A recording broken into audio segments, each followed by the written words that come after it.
الحمد لله رب العالمين والعاقبة للمتقين والصلاة والسلام على سيد الأنبياء والمرسلين وعلى آله وصحبه وآل بيته أجمعين.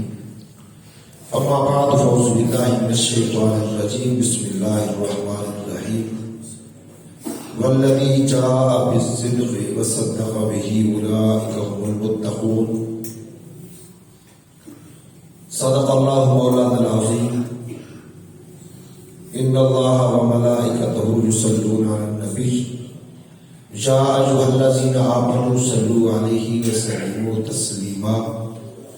بآواز بلند الدباغ حضور کی پاک ذات میں الصلاة والسلام علیک یا سیدی یا رسول اللہ، الصلاة والسلام علیک یا سیدی یا حبیب اللہ.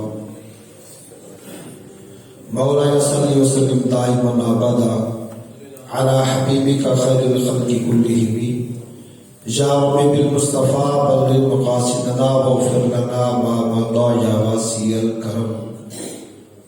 بلغ العلا بکمالہ کشف الدجی بجمالہ حسنت جمیع خصالہ. سب مل کے پڑھیے صلو علیہ وآلہ. کی محمد سے وفا تو نے تو ہم تیرے ہیں، یہ جہاں چیز ہے کیا لہو قلم تیرے. حمد و صلات کے بعد نہایت ہی واجب الاحترام بزرگ و دوستوں سے ساتھی دعا فرماؤ اللہ کریم حق سچ بیان کرنے کی توفیق عطا فرمائے. سامعین عزیز وقار، اللہ کریم نے ارشاد فرمایا والذی جاء بالصدق وصدق به اولئک هم المتقون. اور جو حق کے ساتھ تشریف لایا، وصدق به، اور جس نے اس حق کے ساتھ تشریف لانے والے کی تصدیق کی، اولئک هم المتقون، سب سے بڑے متقی اور پرہیزگار یہ لوگ ہیں. تو جملہ مفسرین کرام نے اس بات پر اتفاق کیا ہے کہ اس سے مراد میرے مصطفیٰ کریم علیہ السلام کی ذات ہے، جو حق کے ساتھ تشریف لائے. اور جمہور مفسرین کرام کے بھی یہی اقوال ہے، اور اہل تشیع کی مشہور تفسیر ہے جس کا نام ہے تفسیر مجمع البیان. اس کے اندر بھی انہوں نے یہی الفاظ لکھے ہیں والذی جاء بالصدق هو محمد وصدق به هو ابو بکر. جو سچ کے ساتھ تشریف لایا وہ محمد مصطفیٰ ہے، جس نے اس کی تصدیق کی وہ ابو بکر ہے. اولئک هم المتقون، اور یہی سب سے بڑھ کر متقی اور پرہیزگار ہے.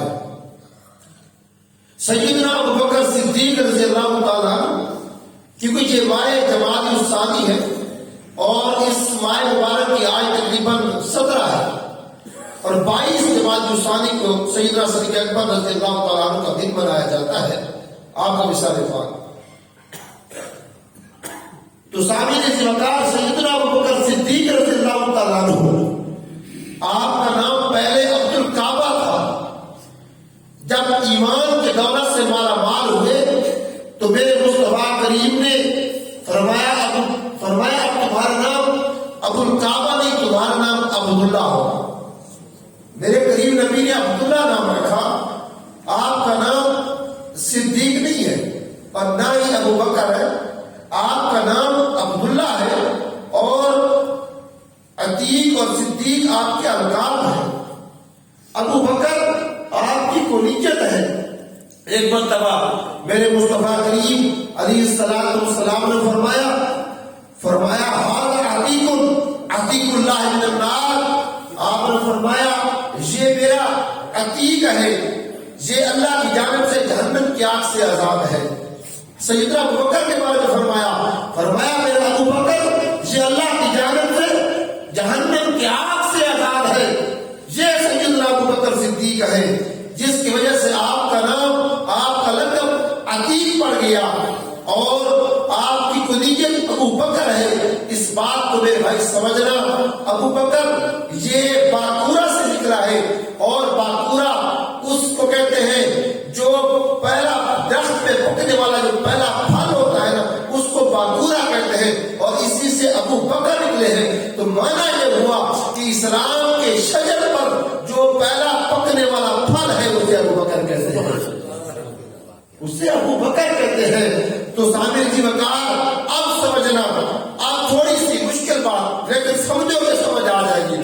جو نام ہے صدیق، یہ عربی گرامر ہے تھوڑی سی، یہ اسم مبالغہ کا صیغہ ہے اور اس کے اندر معنی میں زیادتی پائی جاتی ہے۔ صدیق یہ اسم مبالغہ کا صیغہ ہے، یعنی بہت زیادہ سچا، صداقتوں کا مرکز، ہمیشہ سچ بولنے والا۔ اور صدیق کا معنی بھی سچا اور صادق کا معنی بھی سچا ہوتا ہے، لیکن صادق یہ اسم فاعل کا صیغہ ہے اور صدیق یہ اسم مبالغہ کا صیغہ ہے۔ لیکن جو صادق ہوتا ہے، صادق یہ بھی سچا ہوتا ہے، لیکن کبھی کبھی یہ سچ بولتا ہے ہر وقت، لیکن کبھی کبھی اس سے جھوٹ بھی نکلنے کا احتمال ہوتا ہے، یہ کاذب بھی ہوتا ہے۔ اور جو صدیق ہے یہ اسم مبالغہ کا صیغہ ہے اور صفت مشبہ کا معنی اس کے اندر پایا جا رہا ہے۔ تو صدیق اس کو کہتے ہیں جس کا خمیر صداقت کے ساتھ پورا کیا ہو، جس نے زندگی میں کبھی جھوٹ نہ بولا ہو، ہمیشہ سچ ہی سچ بولا ہو، اسے صدیق کہتے ہیں۔ صادق کبھی کبھی کاذب ہوتا ہے، صدیق کبھی کاذب نہیں ہوتا، ہمیشہ ہی سچا ہوتا ہے۔ تو اس لیے بڑے بڑے علماء کرام نے اس کی وجہ بیان کی ہے، مفسرین کرام نے بیان کی ہے، اور امام فخر الدین رازی رحمۃ اللہ تعالیٰ علیہ آپ نے تفسیر کبیر کے اندر اور آپ نے اس لفظ کی وجہ بیان فرمائی، اور بھی بہت سے مفسرین کرام نے وجہ بیان فرمائی، اور روض الانف کے اندر امام احمد فیلی نے بھی بیان کیا ہے، وجہ لکھی ہے۔ آپ فرماتے ہیں جب حضور معراج کی رات جب تشریف لے گئے آسمانوں پر اور جب واپس آئے تو آپ علیہ السلام نے فرمایا کہ میں نے رات کے تھوڑے سے حصے میں مسجد حرام سے لے کر مسجد اقصی تک کا سفر کیا۔ جب میرے آقا نے یہ بیان فرمایا تو وہاں پر اپنے بھی تھے، بیگانے بھی تھے، عام بھی تھے، خاص بھی تھے، سب کے سامنے، ساروں کے سامنے میرے کریم نبی نے یہ بیان فرما دیا، سب نے سن لیا۔ مختصر سے حصے میں رات کے وقت مسجد حرام سے لے کر مسجد اقصی تک کا سفر کیا۔ یہ عام لوگوں کو بات تھی، بیگانوں کو بھی تھی، اپنوں کو بھی تھی، خاص کو تھی، عام کو تھی، لیکن جب خاص ملے تو میرے کریم نبی نے فرمایا ثم عرض بنا الی السماء، میں مسجد حرام سے لے کر صرف مسجد اقصی تک نہیں کیا، میں آسمانوں سے اوپر جا کے اپنے رب سے بھی مل کے آیا۔ خاص یہ کہا تو بات چل گئی۔ جب اب بات کرنے والوں کو موقع مل گیا، کفار کو یہ پہلے کہتا ہے آسمان سے مجھے خبریں آتی ہیں، میں اللہ کے نبی ہوں۔ اب کہتا ہے کہ رات سے تھوڑے سے حصے میں اتنا لمبا سفر کر لیا، کوروں پہ گنڈے تیار کیے، جو نئے اسلام میں داخل ہوئے اور اسلام سے منحرف کرنے لگے، وہ مرتد ہونے لگے، کچھ اسلام سے پھر گئے، کفار نے اپنی چالیں چلنا شروع کر دی۔ اب میرے لجپال نبی علیہ السلام آپ نے فرمایا نا کہ میں تو رات کے تھوڑے سے حصے میں مسجد حرام سے مسجد اقصی تک کیا سفر کر کے آیا۔ لجپال نبی نے یہ بیان فرمایا، حیران ہو گئے، کہنے لگے وہ اتنا لمبا سفر اور جو 1 مہینے کی مسافت ہے، بندہ رات دن چلتا رہے، رات دن چلتا رہے اور ہاتھ لگا کر واپس آ جائے، 1 مہینہ جاتے ہوئے لگتا ہے، 1 مہینہ واپس آتے ہوئے لگتا ہے، 2 مہینے چاہیے اور بندہ جائے پھر واپس آئے، 2 مہینے لگتے ہیں۔ تو بتاؤ یہ رات میں گئے کیسے اور پھر کیسے آ گئے؟ اتنا بڑا جھوٹ، نعوذ باللہ معاذ اللہ، لوگوں کو جو ہے بنانے لگے، لوگوں کو جو ہے دین اسلام سے پھیرنے لگے۔ اب جب بات چلی نا تو ابو جہل چلا، راستے میں سیدنا صدیق اکبر مل گئے، کہنے لگے ابو بکر اچھا مجھے ایک بات بتاؤ، اگر کوئی کہے، سننا توجہ کرنا، کوئی کہے کہ میں رات کے تھوڑے سے حصے میں مسجد حرام سے مسجد اقصی تک گیا ہوں اور رات ختم نہیں ہوئی پھر واپس آ گیا ہوں، کیا یہ ماننے والی بات ہے؟ ابو بکر نے کہا یہ تو بتاؤ کہا کس نے ہے، یہ بتاؤ کہا کس نے ہے؟ تو کہنے لگا ابو جہل اس کو چھوڑو، یہ بتاؤ تو ماننے والی بات ہے۔ ابو بکر نے کہا کوئی کہے تو ماننے والی بات نہیں ہے، کوئی کہے تو بات ماننے والی کہے۔ جب سے بولا ابو جہل ابو بکر تو پھر تیرے یار نے کہا ہے میں رات کو مسجد نبوی سے مسجد حرام سے مسجد اقصی تک ہو کے واپس آ گیا ہوں۔ لوگوں سیدنا ابو بکر صدیق نے کہا مجھے اس کے منہ کی قسم، مجھے اس کے چہرے کی قسم، میرے مصطفیٰ نے سچ کہا ہے۔ کہنے لگا ابھی تو نے کہا ہے کوئی کہے تو کہنے لگا ابو جہل کوئی کہے نا تو بات ماننے والی میرے یار کوئی تو نہیں ہے نا، میرے یار کوئی تو نہیں ہے نا۔ اور تفسیر کبیر کے اندر لکھا ہے، الفاظ موجود ہیں، آپ نے فرمایا لئن قالہ فقد صدق وإنی لأصدقہ، اگر اس نے کہا ہے، میرے یار نے کہا ہے، میں قسم کھا کے کہتا ہوں میرے مصطفیٰ نے سچ کہا ہے۔ فرمایا تم تو کہتے ہو نا وہ مسجد حرام سے مسجد اقصی تک گئے، اگر اس سے آگے کی بات کریں تو میں ابو بکر ماننے کے لیے تیار ہوں، میں ابو بکر ماننے کے لیے تیار ہوں۔ اور امام راضی لکھتے ہیں، آپ نے فرمایا وذالک سمی صدیق، بس جس وقت ابو بکر نے معراج کے واقعے کی تصدیق کی آپ کا نام صدیق پڑ گیا، آپ کو صدیق کہا جانے لگا، اس وقت سے لوگ کہتے ہیں وہ نبی کا یار جو صدیق ہے، جو سچوں میں سب سے بڑا سچا ہے۔ اور سیدنا صدیق اکبر رضی اللہ تعالیٰ عنہ میرے بھائی وہ ہستی ہے جنہوں نے کائنات سے بڑھ کر میرے نبی سے پیار کیا۔ ہر مشکل وقت کے اندر سیدنا صدیق اکبر نے میرے لجپال نبی کا ساتھ دیا۔ وطن چھوڑنا پڑا، صدیق نے وطن چھوڑا، جان میں قربانی دینی پڑی تو جان کی قربانی دی، مال کی قربانی دینی پڑی تو آپ نے مال کی قربانی دی۔ وہ صدیق، اللہ اکبر، میرے لجپال نبی نے جب ہجرت کی رات آئی اور ایک مرتبہ کہا تھا ابو بکر ہجرت کا حکم آئے گا، ابو بکر تم میرے ساتھ چلنا۔ یارو جس وقت میں نے روایت پڑھی ہے حکم آ گیا، میرے نبی چلے، ابو بکر کے دروازے پہ جو ہی دستک دی جھٹ سے دروازہ کھلتا ہے ابو بکر کا۔ میرے نبی نے فرمایا ابو بکر تم سوئے نہیں، ابو بکر تم یہاں کیوں کھڑے ہو؟ یا رسول اللہ ایک مرتبہ آپ نے کہا تھا ابو بکر ہجرت کا حکم آئے گا تم میرے ساتھ چلنا۔ آقا مسرات سے ابو بکر نہیں سویا، ہر رات انتظار کرتا ہے کب حکم آ جائے میرے لجپال نبی آئیں گے تو انتظار نہ کرنا پڑے۔ ابو بکر ہر وقت حاضر رہتا ہے، یہ شان کی ابو بکر کی، یہ خدمت کی، یہ پیار تھا ابو بکر کا میرے مصطفیٰ کے ساتھ۔ اور ہجرت جب چلنے لگے، میرے مصطفیٰ کریم جا رہے ہیں، ادھر سے کفار کی طرف سے ابو جہل کی طرف سے ارادہ ہو جاتا ہے کہ اگر کوئی پکڑ کے آئے گا محمد مصطفیٰ کو تو اسے 100 سرخ اونٹ عربی نسل کے ملیں گے اور 300 قیہ چڑتی ملے گی۔ لالچ آ گیا، لوگوں نے تیز رفتار گھوڑوں پہ بیٹھے، گھوڑوں کی رفتار تیز کر دی۔ سراقہ ابن مالک تیز رفتار گھوڑے پہ بیٹھا، سر پٹ گھوڑے کو دوڑاتا ہوا میرے مصطفیٰ کریم کے پاس پہنچ گیا، پیچھے پہنچ گیا۔ جب دیکھا میرے کریم نبی کے قریب پہنچا تو پکڑنے کی کوشش کی تو دیکھتے میرے کریم نبی نے جب غصے کی حالت میں اور اپنی آلود نظروں سے سراقہ ابن مالک کو دیکھا تو سراقہ ابن مالک کا گھوڑا زمین کے اندر دھنس گیا۔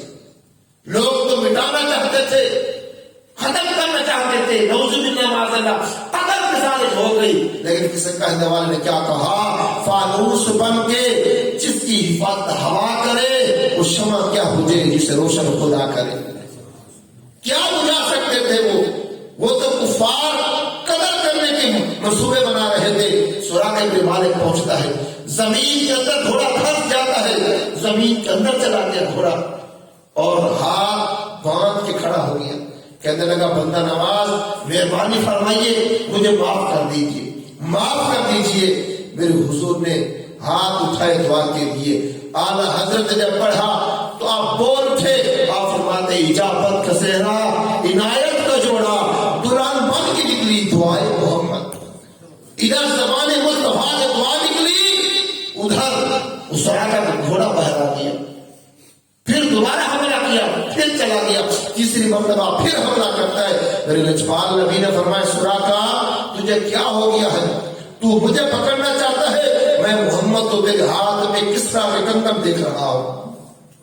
یارو وہ کسرا جو ایران کا سیدنا عمر فاروق کے زمانے میں فتح ہوا تھا، اور میرے نبی نے فرمایا سراقہ تیرے ہاتھوں میں میں کسرا کے کنگن دیکھ رہا ہوں۔ یہ میرے نبی کا علم غیب نہیں تو اور کیا ہے؟ جو نہ مانے ان کی مرضی ہے، ماننے والوں تم تو کہو نا سبحان اللہ۔ یہی تو علم غیب ہے میرے نبی کا۔ فرمایا سراقہ تیرے ہاتھوں میں کنگن دیکھ رہا ہوں کسرا کے۔ پھر عمر فاروق کا زمانہ آیا اور ایک قلعے کے اندر کفار موجود تھے، مختصر عرض کر رہا ہوں،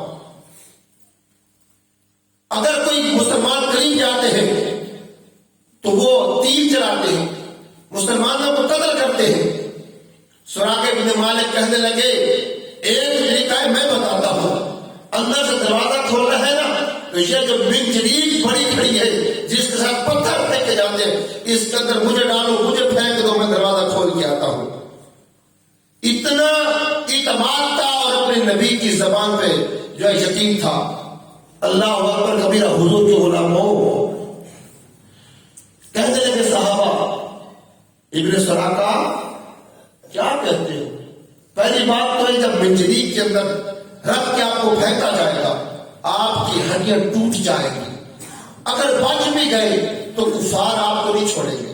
فرمایا میں جو کہتا ہوں مجھے کچھ نہیں ہوگا، مجھے پھینک دو۔ ابن سراقہ کو پھینکا گیا، آپ اندر گرے، کفار نے حملہ کیا، لیکن آپ نے دروازہ کھول دیا، مسلمان اندر داخل ہوئے اور آپ کو اللہ نے مسلمانوں کو فتح عطا فرما دی۔ حضرت ابن سراقہ سے پوچھا گیا مالک ابن سراقہ بتاؤ تم اندر کیوں گئے؟ فرمایا مجھے اپنے نبی کے فرمان پہ یقین تھا۔ فرمایا ابن سراقہ میں تیرے ہاتھوں میں کس طرح کے کنگن دیکھ رہا ہوں، ابھی میں نے کنگن تو نہیں پہنے، اس لیے مجھے پتا تھا ابھی موت میرا کچھ نہیں کر سکتی۔ تو لجپال نبی آپ کے ساتھ سیدنا ابو بکر صدیق تھے۔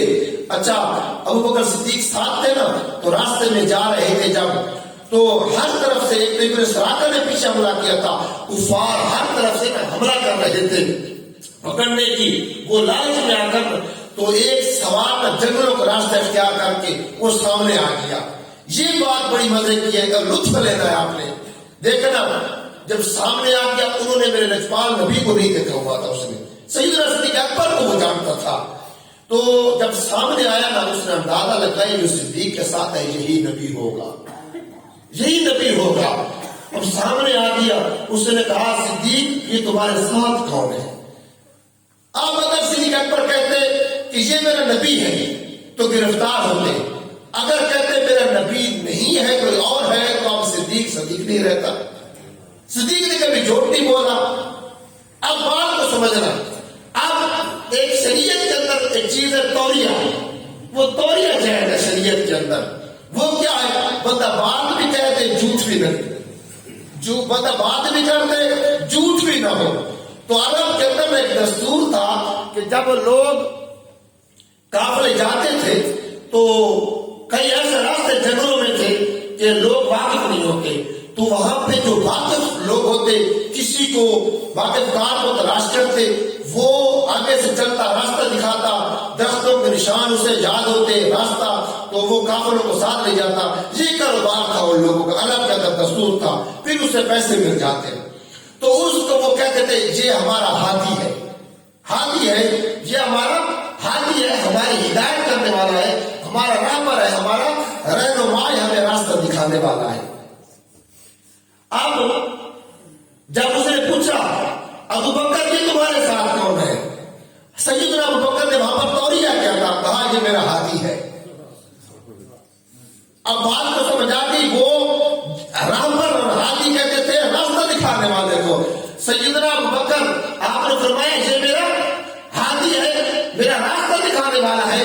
اب کیا ہو گیا، بات بھی سچ ہو گئی، جھوٹ بھی نہیں ہوا۔ کیا آپ نے تو کہا تھا نا، اسے سمجھا ہادی راستہ دکھانے والا، آپ نے فرمایا ہاذا ہادی یہدینی الی صراط مستقیم، یہ میرا وہ ہادی ہے جو مجھے سیدھا راستہ دکھانے والا ہے، جو مجھے جنت کا راستہ دکھانے والا ہے، جو مجھے جنت کے راہوں پر چلانے والا ہے، جو میری زندگی کو سنوارنے والا ہے۔ وہ سمجھا یہ راستہ دنیا کا دکھانے والا ہے۔ وہ بکر کہہ رہے تھے یہ تو مجھے آخرت کا راہ دکھانے والا میرا ہادی برابر بن گیا۔ تو توریہ بھی ہو گیا اور شریعت کے اندر جائز ہے، صدیق کی صداقت بھی برقرار رہی، بات بھی سچ ہو گئی۔ یہ صداقتوں کا پیکر ابو بکر جس نے ہر لمحہ نبی کا ساتھ لیا۔ اور یارو سیدنا صدیق اکبر کی اولاد مولانا امام مفتی احمد خنعیمی رحمۃ اللہ تعالی علیہ، آپ مشکات شریف لکھ رہے تھے، مشکات شریف کی شرح ہے میرا المناجی، آپ یہ لکھ رہے تھے اور لکھتے لکھتے آپ جب اس حدیث پاک کو پڑھتے نا سیدنا صدیق اکبر کی، وہ جو غار کے اندر سانپ نے آپ کو ڈس لیا تھا، انشاءاللہ آنے والے جمعے میں میں بیان کروں گا، وہ ڈس لیا تھا نا، وہ حدیث لکھنے لگے تو آپ نے پنجاب سے سفر کیا کراچی کا، آپ کراچی کے اندر گئے مولانا شاہ احمد نورانی رحمۃ صدیقی رحمۃ اللہ علیہ کے پاس۔ مولانا شاہ احمد نورانی یہ سیدنا صدیق اکبر کے اولاد سے ہیں، وہاں پر گئے اور کہتے ہیں کہ حضور مہربانی فرمائیں مجھے اپنا پاؤں دکھائیں، میں دیکھنا چاہتا ہوں کہ آپ کے پاؤں پر سانپ کا ڈنگ موجود ہے، آپ کے پاؤں پر سانپ کا ڈنگ موجود ہے۔ تو کہتے ہیں کہ حضور مہربانی فرمائیں ایسا نہ کریں، آپ عالم دین ہیں، میں آپ کو پاؤں دکھاؤں؟ اصرار کرنے لگے مہربانی فرما دیں مجھے دکھا دے دکھا دے۔ تو اصرار کرنے لگے تو ادب کے دائرے کے اندر رہتے ہوئے نا صدیقی صاحب نے اپنا نا نورانی صاحب نے اپنا پاؤں دکھایا تو آپ نے دیکھا وہاں پر سانپ کا ڈنگ موجود تھا۔ واپس آ کر حدیث لکھی، آخر میں آپ نے لکھ دیا جو صدیقی ہے آج تک صدیق اکبر کے اولاد سے جو بھی ہوگا اس کے پاؤں پہ آج بھی سانپ کا ڈنگ موجود ہے۔ یہ سیدنا صدیق اکبر، اور ایک حدیث مجھے یاد آ رہی ہے، وہ سیدنا صدیق اکبر کی شان میں حدیث جو سندن تمام اہل بیت اطہار اس حدیث کے راوی ہے، یہ شان ہے صدیق اکبر کی اور سیدنا صدیق اکبر کی افضلیت کے بارے میں۔ اور حضرت امام ابو جعفر آپ بیان کرتے ہیں، فرماتے ہیں مجھے میرے والد امام باقر نے بیان کیا، فرماتے ہیں امام باقر کو حضرت سیدنا امام زید العابدین نے بیان کیا، سیدنا امام زید العابدین فرماتے ہیں مجھے میرے باپ امام علی مقام امام حسین نے بیان کیا، فرماتے ہیں مجھے میرے باپ علی المرتضیٰ نے بیان کیا، علی باپ فرماتے ہیں میں نے لجپال نبی سے سنا، فرمایا اس کائنات کے اندر میرے ابو بکر سے بڑھ کر بہتر کوئی انسان نہیں ہے، کوئی ایسا نہیں جس پر نہ سورہ غروب ہوا نہ طلوع ہوا، وہ میرا ابو بکر ہے جو انبیاء و مرسلین کے بعد کائنات میں سب سے بڑھ کر افضل ہے۔ اور فرماتے ہیں ابو جعفر اگر اس روایت کے اندر میں نے بیان کرنے میں غلطی کی ہو تو کل قیامت کے دن مجھے اپنے لجپال نانا نبی کی شفاعت نصیب نہ ہو۔ فرماتے ہیں میں تو یہ کہتا ہوں کہ کل قیامت کے دن میں تو ابو بکر صدیق کی شفاعت کا طلبگار رہوں گا کہ وہ میری شفاعت فرمائے۔ اس لیے حضور کے غلاموں یہ شان ہے ابو بکر کی، یہ پیار ہے حضور کا ابو بکر سے، یہ پیار ہے آل بیت اطہار سے۔ مولا کائنات علی پاک بیٹھے تھے، ابو بکر آئے دیکھ کے مسکرانے لگے، صدیق کہنے لگے ابو بکر مسکراتے کیوں ہو، ابو بکر کیوں مسکراتے ہو؟ اللہ اکبر کہنے لگے علی میں کیوں نہ مسکراؤں، میرے لجپال نبی نے کہا تھا اے صحابہ ابو بکر میرا علی وہ ہے جو لوگوں میں جنت کی ٹکٹیں تقسیم فرمائے گا۔ کہنے لگے ابو بکر لگتا ہے نبی پاک نے تمہیں پوری حدیث نہیں بتائی۔ کہنے لگے علی کون سی حدیث کون سی بات؟ فرمایا میرے لجپال نبی نے کہا تھا علی بات تو یاد رکھنا، جنت کی ٹکٹ اسے دینا جو میرے ابو بکر سے پیار کرتا ہوں۔